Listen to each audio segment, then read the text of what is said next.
ઘણા બધાએ વિડીયો બનાવ્યા પણ મને એક વિચાર આવ્યો કે આ મોરબી શહેરના કેટલા પ્રોબ્લેમ.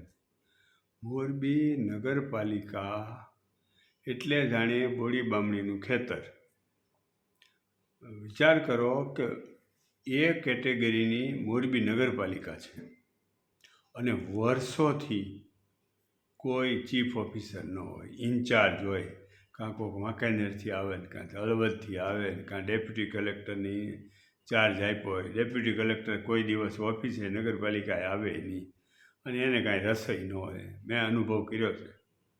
કોઈ પ્રશ્નો માટે હું 2-3 વખત ગયો છું પણ કાંઈ એને રસ લઈને કોઈ કામ કર્યું જ ન હોય, કાંઈ પડી જ નથી.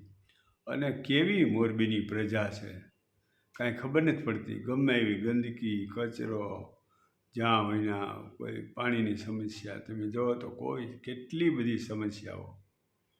તમામ સમસ્યાઓનું કોઈ નિવારણ નહીં. એકવાર નગરપાલિકા મને એમ છે સુપરસીડ કરી વહીવટદારનું શાસન, કોઈ ચૂંટાયેલી બોડીની, અને કોઈ કાંઈ કહેતું નથી, કોઈ બોલતું નથી. આટલા કરોડો રૂપિયાનો ટેક્સ, જીએસટી, ઇન્કમ ટેક્સ, આવી મોરબી આખા રાજ્યની, સૌરાષ્ટ્રની અંદર તો કોઈ શહેર એવું નથી કે આટલો બધો ટેક્સ ભરતા હોય અને છતાંય સમસ્યાનો કોઈ પાર નહીં. રોડ રસ્તાની બાબત હોય કે ગમે તે બાબત હોય, કોઈ જાતની સુવિધા નહીં.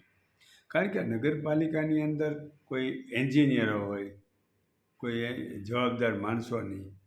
ઓલા સન્નાળા રોડે સરદારબાગની સામે પાર્કિંગની જગ્યા છે. 5-6 સ્કૂલોવાળાના વિદ્યાર્થીઓ ત્યાંથી પસાર થાય. એ વહેલી સવારે 5 વાગ્યાના આ લોકો બેસી ગયા હોય શાકવાળા. આ કોઈ શાક માર્કેટ છે? અને વિદ્યાર્થીઓ હેરાન થાય, પડી જાય અને સરખી રીતે આવી ન શકે. અને ક્યાંય તમે જુઓ તો કોઈ નગરપાલિકાના કોઈ આયોજનમાં ક્યાંય કોઈ શાક માર્કેટની રિઝર્વેશન કે વ્યવસ્થા જોગવાઈ. મને તો એવું લાગે છે કે રાજકોટ કે કોઈ કોર્પોરેશનવાળાની આ ભાન નથી પડતી કે ભાઈ જ્યાં હોયના શાક માર્કેટ રોડ ઉપર બધા બેસી જાય અને ટ્રાફિક જામ થઈ જાય, કોઈ હરખું ચાલી ન શકે, નીકળી ન શકે. કાયમની સમસ્યા. શાક માર્કેટ એટલે 365 દિવસની સમસ્યા અને એ આવશ્યક વસ્તુ છે એટલે એ તો જરૂરી છે. તો મોરબીની આ બાબતમાં કોઈ પણ સમસ્યા હોય ને તો કદી ક્યાંય આપણને ખ્યાલ આવે કે એટલે ભાઈ કઈ જાતની આ બધી વ્યવસ્થા છે. બીજું એક ખાસ મેં માર્ક કર્યું કે કોઈ પણ જગ્યાએ વરસાદ આવે ત્યારે જો વધારે વરસાદ આવે તો કોઈના ઘરમાં ને દુકાનોમાં પાણી આવે, કારણ કે રોડ ઊંચા બનાવ્યા જ જાય છે. અરે આ ડોબાઓને અક્કલ નથી કે રોડ ઊંચા બનાવીને કોઈકના ઘરમાં પાણી નાખવાનો ધંધો ન કરાય. હંમેશા રોડ બનાવવો હોય. મેં જોયું, હું દુનિયાના 6 દેશોમાં ગયો, અમેરિકાથી લઈને અલગ અલગ દેશોમાં. કોઈ પણ રોડ બનાવે, ડામરનું પેવરનું માલ ચડાવે કે સિમેન્ટ જે બનાવે, એ હંમેશા એ ખોદી અને નવો રોડ બને. પણ જે મકાનો બની ગયા છે, આ હું મકાનોને જેક મારીને ઊંચા લેવાના છે? આ શું, કેવી રીતે? રોડની કાંઈ એને ભાન પડતી નથી કે ભાઈ રોડ ઊંચા ન બનાવાય. આ હું હાઈવે હોય, નેશનલ હાઈવે હોય, સ્ટેટ હાઈવે, બહારના રોડ હોય, જ્યાં કોઈ પાણીનો પ્રોબ્લેમ નથી કોઈના ઘરમાં જવાનો, ત્યાં ભલે ચડાવે. તોય આ લોકો પ્રાઇવેટ કંપનીવાળા એવી રીતે રોડ ખોદી અને કાઢી અને પછી એની ઉપર જ પેવર ચડાવે છે. અત્યારે જ્યાં આ ટોલ ટેક્સ લે છે એના રોડ બનાવે છે, એ તો બહુ સિસ્ટમેટિક બનાવે છે. પણ સરકારી કે એન્જિનિયરોને કે એને કોઈ સારું કામ કરવું નથી.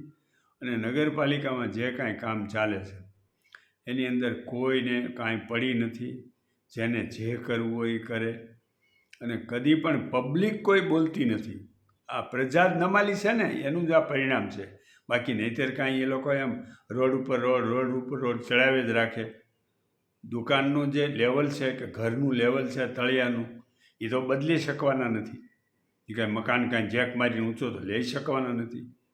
એટલે હંમેશા ડામર રોડ બનાવે, સિમેન્ટ રોડ બનાવે, તો એ જે ઘરોના જે જૂના મકાનો છે એના લેવલથી ફૂટ એક નીચું હોવું જોઈએ, કે જેથી કરીને પાણી જ્યારે આવે ત્યારે દુકાનોમાં ને ઘરમાં પાણી ન ઘૂસી જાય. આ વસ્તુની કાંઈ કોઈને દરકાર નથી. અને મેં તો ઘણા વર્ષો પહેલાં થિરુપુગા હતા આસિસ્ટન્ટ કલેક્ટર તરીકે મોરબી આવેલા લાતી રોડમાં વહીવટદારનું શાસન હતું ત્યારે રોડ બનાવતા મેં રોકી દીધા. મારું ત્યાં બિલ્ડિંગ હતું તો લાતી રોડ સામા. મેં કીધું ભાઈ આવી રીતે રોડ ન બનાવાય, બંધ કરી દો.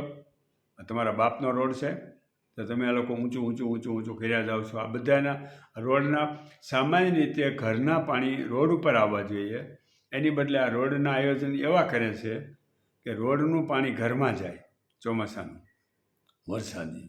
કઈ જાતનું તંત્ર છે! અને લોકો જાગૃત થાવ અને તો જ મેળ પડે એવું છે. ઓકે.